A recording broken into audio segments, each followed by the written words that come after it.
While it is true that we all have the same number of hours in a day as Beyonce, Oprah, or any other celebrity or important person that we sometimes like to compare ourselves to, as small business owners, what we don't have is their massive teams, the amount of financial backing that they have behind them, and let's just be honest, the natural talent and gifts that some of those folks have. Just keeping it real, I don't. Listen, I am just a normal person. I was just a normal college girl when I first started my business that's now scaled to multiple six figures. And I want to share with you the productivity tips, the productivity hacks and secrets that are tried and true, that do not rely on massive amounts of money or people or anything like that. I've built my business mostly all on my own. So I want to talk about that with you today. The first thing that we have to think about when we are running our online businesses is planning our year. This is something I've gotten really good at over the years, knowing exactly where my money is going to be coming from and what I need to do in order to get it. So I like to sit down, usually in December is when I start my annual planning, and start to think about how much money you want to make. Look at your past years and figure out, are you on track to do that? Can you basically just repeat what you did last year, or do you need to try something new? From there, I take it quarter by quarter. So, okay, in January, this is what I'm going to launch. In February, this is what I'm going to launch. Or maybe I'm not going to launch anything and I'm going to be actually building something that I will eventually launch, and so on. So the reason that this is a productivity tip and not just like a strategy or a money-making tip is because it helps you know what to do and what to focus on each one of those months. And then you can break it down even further, by week and by day. I am not easily distracted. It takes a lot to break me from that annual plan. You may have heard of shiny object syndrome. It's where a new platform or a new type of product to sell or a new event or whatever it is pops up, and all of a sudden everybody flocks to it and wants to join it and wants to go all in on it. And don't get me wrong, it is important that your annual plans are semi-adaptable in that, if something really, really compelling does come along, of course I can make time and space for it, but I'm not just going to be hopping at every shiny object and just jumping into, what everybody thinks they should be doing. I really have my map and my plan, my guidebook for what I should be doing every single month, quarter, week, day, year. Okay, my second and honestly, probably my most important productivity tip is to cut your social media usage way down. I did a podcast about my social media break recently. I'll link it if anyone wants to check that one out after this. But I recently kind of had a reckoning with social media. And just to put things into perspective, I'm a millennial. I'm 31 at the time of recording this. Social media has been a part of my life since I was like 14 in some way, shape, or form. And it just was getting to the point for me where it was getting to be too much. Social media is a giant gift in so many ways. I wouldn't have my business without it. So I don't want to say I'm cutting it off completely or it's all bad, but it can also be a massive problem and a massive addiction for people. I found that I was using it as a distraction. I was using it as a way to mask and to hide from my feelings and real issues that were going on in my life. I was just using it like somebody would use, a substance, to be honest. And when you're trying to build a business, being focused on what everybody else is doing and what everybody else is saying and, just getting caught in that endless scroll is one of the worst things that you can do, because you really have to be focused on that first thing that I just mentioned. You have to be focused on your own goals, your own plans. Staying in your lane is such a superpower. And it's hard to do when you have a device that's constantly refreshing and showing you what everybody else is doing. So anyway, I don't use social media very much at all anymore. I post on my key platforms, which for me are YouTube and Instagram, here or there. The other ones are like, okay, if I feel inclined, if I feel inspired, I'm going to post on them. And really the social media cut down has come from scrolling. I am not sitting there in an endless scroll anymore. If I want to see what my friends are up to, I will click on my Twitter list, which has my actual friends in it and actual people that I get inspired by and feel uplifted by. I will go on to friends only platforms like Facebook, really a family only platform. Facebook is for me. Be Real, I'm having fun with just for friends only. You can enable Instagram favorites or the close friends list on your Instagram stories. So there's ways that I still keep in touch with people without being consumed by it completely. Another thing that really helps is sleeping away from your phone so that you are not taking in all of those other ideas and voices first thing in the morning or last thing at night. And I also try to work with my phone away from me. I'll put it into a cabinet or something like that if I don't need it in arm's reach, which I usually don't. I'm telling you, cutting out or at least cutting down on social media will give you hours back into your week. Just look at your screen time. Imagine if you had even half of that back in your day. Okay, this productivity tip has totally changed the game for me over the past year and a half or so, I would say, and it is body doubling. Body doubling is basically accomplishing a task alongside another body or another person. You can do this in person by co-working. Maybe you go to a co-working space or you meet up with a friend at a coffee shop or at their house or whatever. And there are also ways that you can do this virtually. So I mostly do virtual body doubling by way of different accountability groups and things like that. I also have a mastermind that is called the Freelance Friday Club that you all can join if you're interested. And I am in a bunch of these different groups, a nonfiction writing group, a fiction writing group, a video editing group. And I also use platforms like Focusmate where I can go on and work on any project that I want if there's not a group that I'm a part of that focuses on that specific task. So to give you an idea of what Focusmate in particular looks like, you log on to the site, you connect with a random person, could be anywhere in the world. You say hello really quick, you let them know what you're trying to work on. So for example, I might say, I want to write 500 words for my book, or I want to draft my next email marketing campaign. You say, okay, you go on mute and you just have your camera on and you do your work. And at the end of I think it's 30 or so minutes, you just regroup and say, hey, how'd progress go? Did you accomplish what you wanted to accomplish? And then you log off. And it sounds really silly, maybe, I don't know, but for me, it just keeps me focused on that task.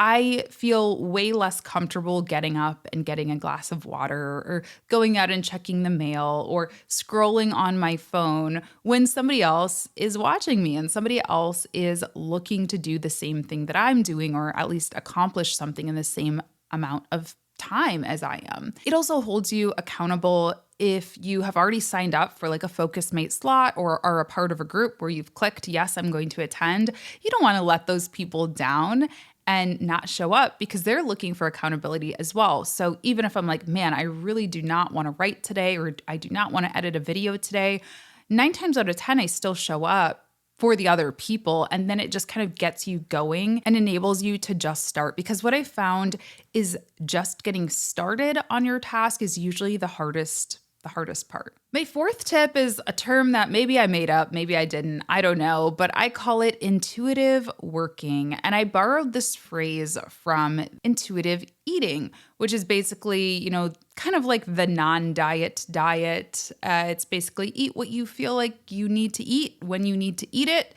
And same thing for working is what I try to follow. Some people really swear by the eat the frog. What is it? Eat the frog first. I gotta look this up. Yeah, eat the frog. Eat that frog.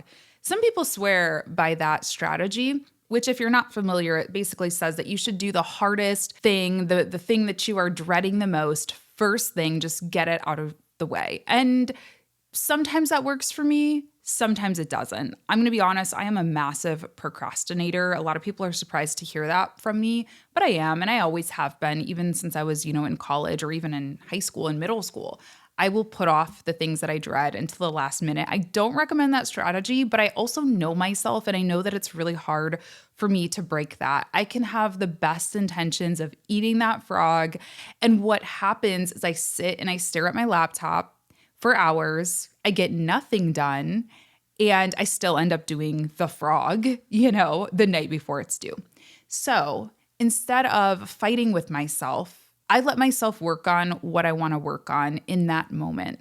because I could use that 4 hours that I spent staring at my laptop, knocking out an email campaign, a blog post, scripting a video, filming a video, recording a TikTok, whatever. I could have done all of those things in that 4 hours.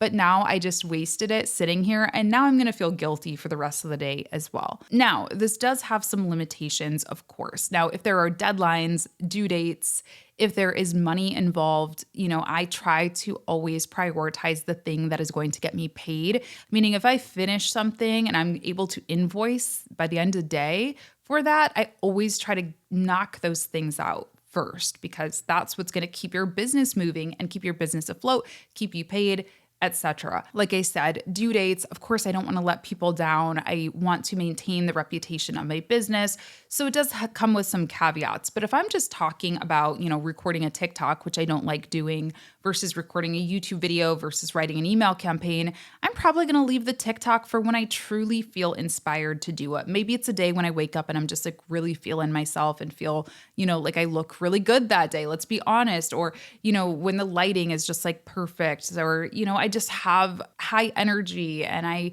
feel really happy because I feel like I kind of need that energy for that task. So that is what I like to do, work on what I want when I want, with a few restrictions, of course. My fifth tip is to use project management tools. Now, I use two key project management tools. The first one is Asana, which is kind of like my general project manager. It is a web app. It's totally free. At least the plan that I'm on is totally free.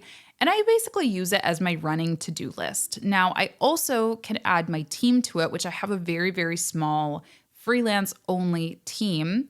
But when I do outsource things to folks, I can add them into that tool and assign tasks with them, communicate about those tasks right in that tool with them as well, so that I am not doing the email thing back and forth to people. I am not losing track of which projects are in which people's hands. I'm really terrible about email. So if you want email productivity tips, I am not it, because my email inbox is a nightmare. I lose things. It is like a black hole. So I really prefer to get projects and team communication into Asana.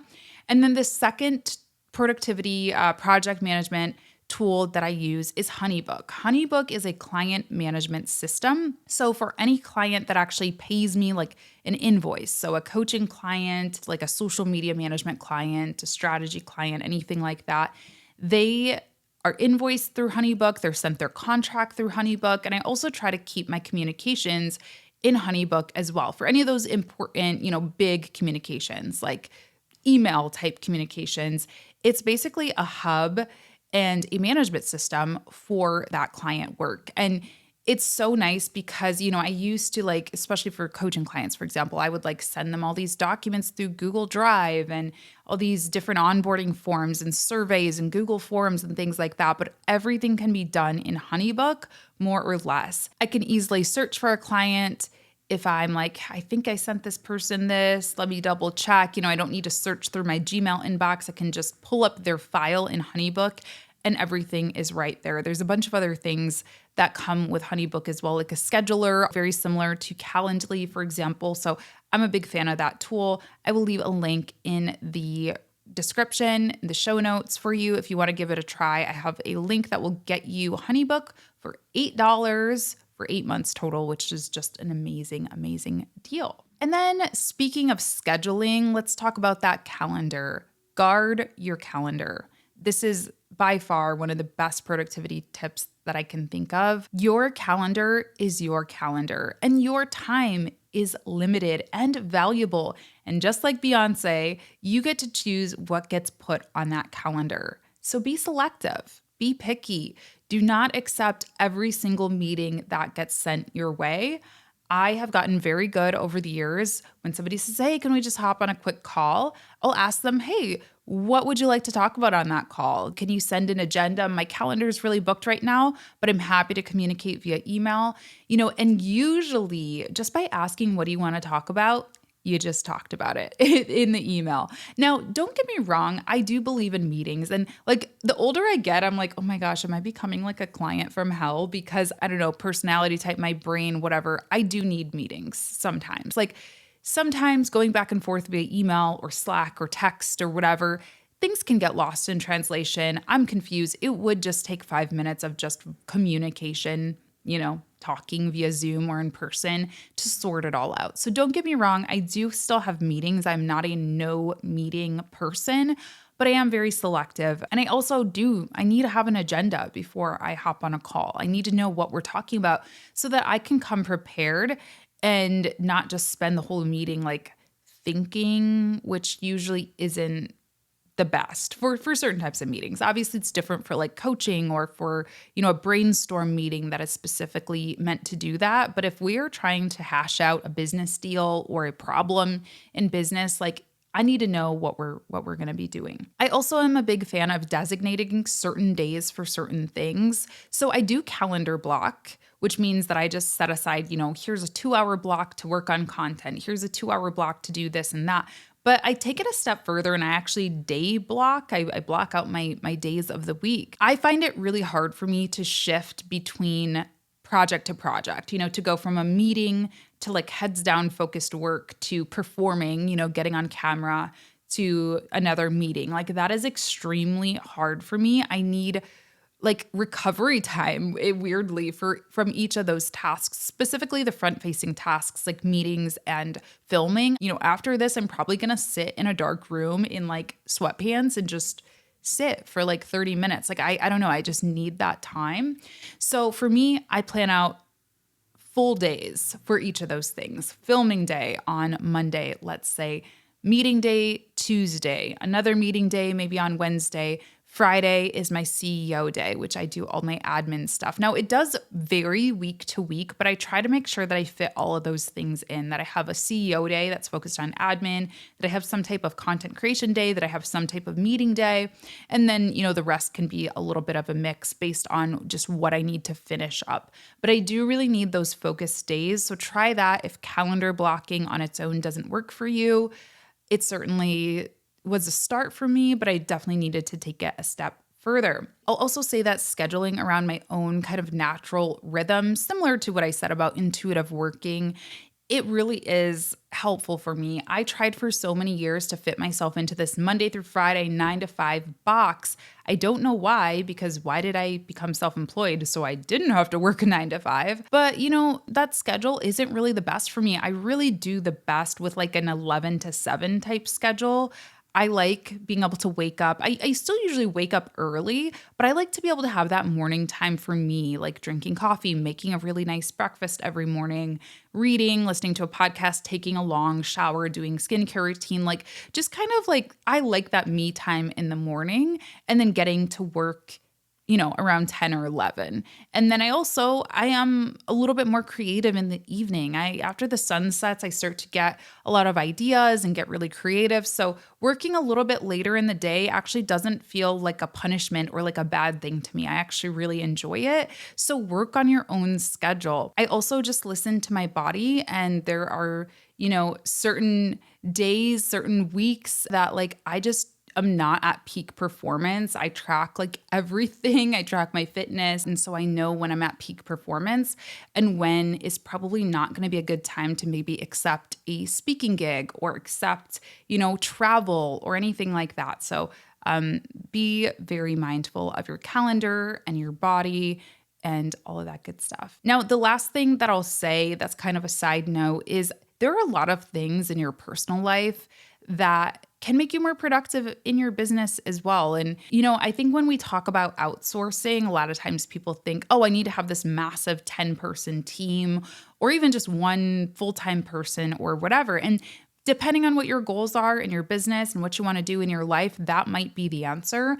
But for me, I actually find outsourcing a lot of my personal life helps me a lot more because I love to work. I really, really do. Some of you are like, oh my gosh, I cannot relate. But I do. I really love working. What I don't love doing is like cleaning my car or cleaning my house or cooking all that much. So maybe I eat out a little bit more than Actually, I don't now that I moved to the suburbs. But when I lived downtown, I definitely ate out a lot just because it was easier for me to order in food than it was to take 1, 2, 3 hours out of my day to prep food, cook food, clean up after cooking food, etc. Something that I do every single week that is like my treat to myself is I get a blowout, so I don't do my own hair. For anyone who doesn't have long, very curly hair, this might sound silly or like self-indulgent, but it takes me hours to do my hair, like 6 hours from like wash to looking like this. It takes a blowout person 1.5. So that's a lot, saves me a lot of time. And I can also sit in the chair and catch up on emails or read or, I don't know, relax a little bit instead of like, breaking my arm with a blow dryer. So I encourage you to look for areas of opportunity like that in your personal life, not just in your business, to outsource or save time. So I think that's it for today's episode. Let me know in the comments down below what some of your favorite productivity hacks are. Are there any tools that you use? Are there any things that you outsource in your personal or professional life that you really recommend others do? I would love to hear from you. So if you're watching on YouTube, please do leave a comment. If you're listening on the podcasting platforms, I would so appreciate it if you left me a review on Spotify, Apple Podcasts, wherever. And with that said, I thank you so much for listening. I hope you have an amazing weekend, and I'll talk to you next time.